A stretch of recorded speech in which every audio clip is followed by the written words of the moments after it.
नमस्कार, मैं मोहित कुमार, आप देख रहे हैं HN24 न्यूज़। फिलहाल हम मौजूद हैं कांग्रेस भवन के अंदर और मेरे साथ कुछ युवा कांग्रेस के लीडर मौजूद हैं जो कुछ बड़ा खुलासा यहां पर करने वाले हैं। मैं परिचय करा देता हूं। मनोज टाक माही जी हैं, राणा साहब हैं और पूनिया साहब हैं। इनसे खुद भी एक बार परिचय ले लेते हैं और फिर क्या खुलासा करने वाले हैं। इनके हाथों में आप देख सकते हैं कुछ कागजात हैं, एक बहुत बड़ा खुलासा करने जा रहे हैं। सबसे पहले अपना परिचय दे दीजिए, नाम बता दीजिए और जो डेजिग्नेशन आपको मिला है सरकार की तरफ से यानी कि कांग्रेस की तरफ से वो बता दीजिए। मैं मनोज टाक माही, प्रदेश महासचिव यूथ कांग्रेस हरियाणा और इंचार्ज हूँ मैं जिला सिरसा का जी। Rohit Rana, district president youth Congress Hisar जी। दिनेश पुनिया, महासचिव हरियाणा युवा कांग्रेस प्रभारी भिवानी जिले का। जी मनोज भाई, आपसे शुरुआत करूंगा मैं। आज आपने प्रेस वार्ता रखी हुई थी जिसमें एक बड़ा खुलासा किया, तो वो क्या खुलासा है तफ्तीश से बताइए। दो बड़े मुद्दे आपने उठाए थे, बेरोजगारी का और कोरोना का।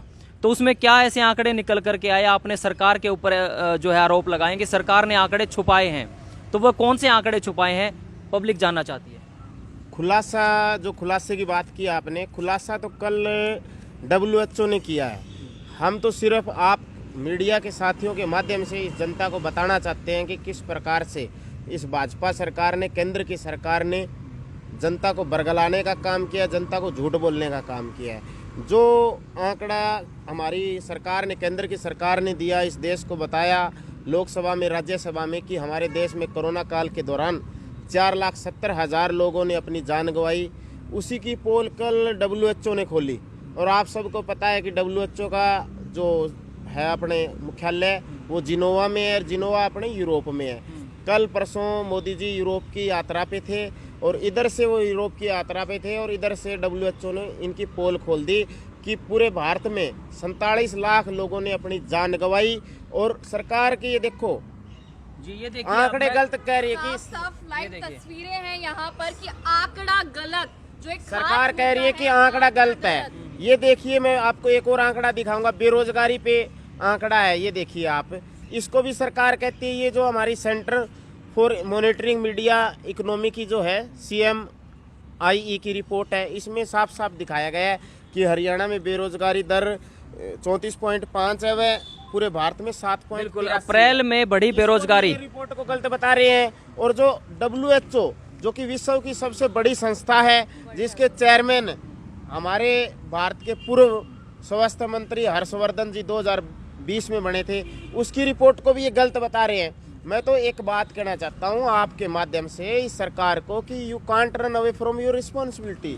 यू कांट से कि ऑक्सीजन की कमी के लिए राज्य की सरकारें जिम्मेदार है। यू कांट से बेरोजगारी के लिए राज्य की सरकारें जिम्मेदार है। आप जिम्मेवारियों से नहीं भाग सकते, सरकार जिम्मेवारियों से नहीं भाग सकती। कि महंगाई के लिए राज्य की सरकारें, आप पेट्रोल पे 70% टैक्स ले रहे हो, ऊपर से कह रहे हो कि राज्य की सरकारें जिम्मेदार है। अब इन मौतों के लिए कौन सी जिम्मेदार है सरकार, वो हमें बताएं और इस जनता से माफी मांगे और दोबारा से सर्वे करवाए, दोबारा से राज्यों से रिपोर्ट ले। हम ये नहीं कहते कि सिर्फ भाजपा शासित राज्यों से रिपोर्ट लें, जहाँ कांग्रेस की सरकार है, महाराष्ट्र, राजस्थान, अगर वहाँ की रिपोर्टें गलत है तो उनसे भी डाटा दोबारा मंगवाए और कंपनसेशन दे। 4 लाख 5 लाख जो भी इन्होंने वादा किया था। मतलब मनोज जी, जो आंकड़े थे, जो डेटा था, उसमें गड़बड़ी पाई गई है, मौतें ज्यादा हुई थी, आंकड़ा छुपाया गया है। कहीं मतलब सरकार की जो है तौहीन ना हो जाए, कहीं ना कहीं ऐसा आपको लग रहा है? सरकार ने आंकड़ा छुपाया, ये तो जग जाहिर हो चुका है। हमारे पास तो देखो इतने बड़े ना तो कोई सोर्सेज कि हम पूरे देश की आंकड़े आपके सामने रख दें। यहाँ ये तो आज के अखबार की कटिंग है, पहले पेज की कटिंग है, WHO की प्रमाणित जो संस्था है उसकी रिपोर्ट है। तो इसलिए मैं आपसे कहना चाहूँगा कि ये सरकार झूठी है शुरू से ही। इन्होंने समय समय पे लोगों को झूठ बोलने का, WHO तो विपक्ष में नहीं है, WHO तो पूरे विश्व की संस्था है और सबसे ज़्यादा विश्वसनीय है, उस पर तो विश्वास करती है। ऐसा है, देखो इस सरकार के जो कार्यकाल है, इन्होंने अब आपको मैं बताऊं, कौशल विकास निगम के नाम से एक नया लॉन्च किया है। उसमें क्या है, PhD वाले, MSc वाले जो साथी हैं वो मंत्रियों के पास चक्कर काटते हैं, जी हमारा भी करवा दो, यहाँ 15-20 हज़ार की नौकरी हमारी भी लग जाएगी। जब 50,000 शिक्षकों के पद खाली है पूरे हरियाणा में, तो ये लोग पक्की भर्ती क्यों नहीं लेते? एस्टेट वालों के एस्टेट एक्सपायर हो रहे हैं, यानी 5 साल या 8 साल उनकी लिमिट जो रहती है वो एक्सपायर हो रहे हैं। लोगों पे डिप्रेशन के शिकार हो रहे हैं। आपने देखा वो एक साथी था, एवरेज हो गया 21 साल में सेना की भर्ती की एज होती है, वो 23 का हो गया, वो बेचारा कर गया और करे क्या। जी, मैं बेरोजगारी पे रोहित जी से सवाल पूछना चाहूंगा। रोहित जी, प्रधानमंत्री जी कहते हैं कि पकोड़े भी तल सकते हैं, रोजगार होता है वो भी पकोड़े तलना। आप लोगों ने प्रदर्शन भी किया था लघु सचिवालय के सामने, और अभी रिसेंटली सुनीता दुग्गल जो MP हैं सिरसा से, उन्होंने भी एक बयान दिया था कि आप पैसा कमाएं, आप जो है चाहे 2000 3000 कितना ही सिलेंडर हो जाए, अगर आप गोसे में पोते हैं यानी उपलों पे अगर पोते हैं तो आपको फर्क ही नहीं पड़ना चाहिए। अगर उपलों से आप रोटी पोते हैं चूल्हे पे तो फर्क ही नहीं पड़ना चाहिए, चाहे 3000 हो जाए सिलेंडर। तो आप किस तरह से स्पष्टीकरण देना चाहेंगे? तो सबसे पहले तो मैं आपको बताना चाहूँगा, जो सिरसा की हमारी MP ने जो ये इतना शर्मनाक, जो उनको पद को भी शर्मसार करता है, जो ऐसा बयान उन्होंने दिया, उसके खिलाफ सबसे पहले यूथ कांग्रेस ने वहाँ पे आवाज़ उठाई। वहाँ के प्रभारी हमारे मनोज टाक भाई हैं, जिन्होंने वहाँ पहुंचकर पूरे सिरसा के अंदर एक प्रदर्शन करके लोगों को वहाँ अवेयर किया कि भाई आपके सांसद द्वारा मतलब आपकी कितनी इज्जत की जा रही है, कि भाई क्या उन्होंने बेतुका बयान दिया है, क्यों ये लोगों को पागल बना रहे हैं। और रही बात बेरोजगारी, पकोड़े तलने वाले, तो मैं आपको बताता हूँ, यूथ कांग्रेस द्वारा आज से लगभग 4 से 5 महीने पहले हिसार के कोर्ट मिनी सेक्रेटरीट के बाहर एक प्रदर्शन किया गया था, पकोड़े की रेडी लगाई गई थी। उसमें हमारा एक ही मैसेज था, हम उसमें 4-5 जने मिलकर हमने जो किया था वो प्रदर्शन, मनोज भाई भी उसमें शामिल थे। उस समय हम बाज़ार में गए सामान लेने, जैसे सब्जियां वगैरह होती है, तेल होता है, गैस का सिलेंडर है, हमने 2000 रुपये कॉन्ट्रीब्यूट करे, हमने 4-5 जनों ने।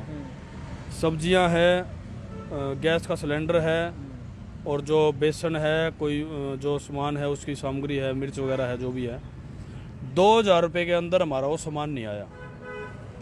तो सरसों का तेल है, आज आप खुद देख लो, महंगाई इतनी बढ़ गई है कि जो पकोड़े तलने के लिए जो सामान लेने भी गए थे वो भी इतना महंगा हो गया था कि सोचने पे मजबूर हो गए थे।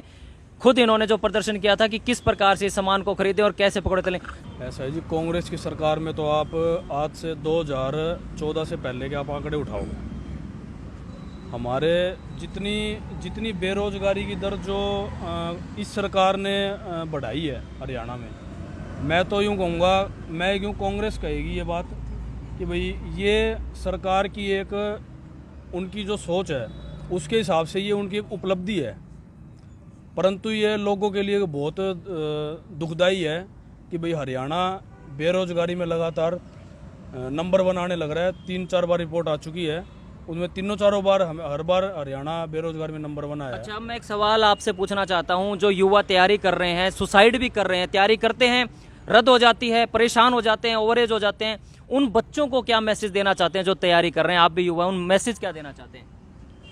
मैसेज तो ऐसा है जी, आज की जो सरकार है इससे हमें ना तो कभी पहले उम्मीद थी, ना कभी आगे उम्मीद है।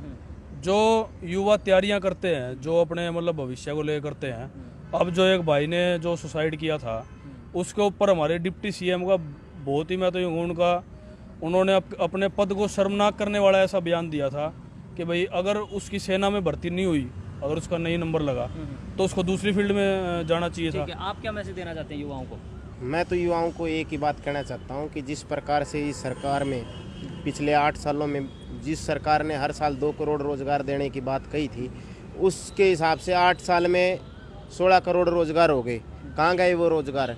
इस सरकार के खिलाफ आप आवाज़ उठाओ और निजीकरण की तरफ जो बढ़ रहा है मामला, उसका आप डट के विरोध करो। बीजेपी सरकार तो कुल मिला के जो युवा हैं, कांग्रेस के जो ये युवा लीडर्स हैं, ये पानी पी पी के कोस रहे हैं बीजेपी सरकार को। इनका कहना है कि इसी प्रकार से अगर चलता रहा तो युवा किस प्रकार से तैयारी करेगा, युवा तो मरने पर मजबूर हो रहा है। तो इस वीडियो में इतना ही। आप देख रहे थे HN24 न्यूज पर ये खास रिपोर्ट। फिलहाल के लिए इतना ही। मैं मोहित कुमार लेता हूँ आपसे इजाजत।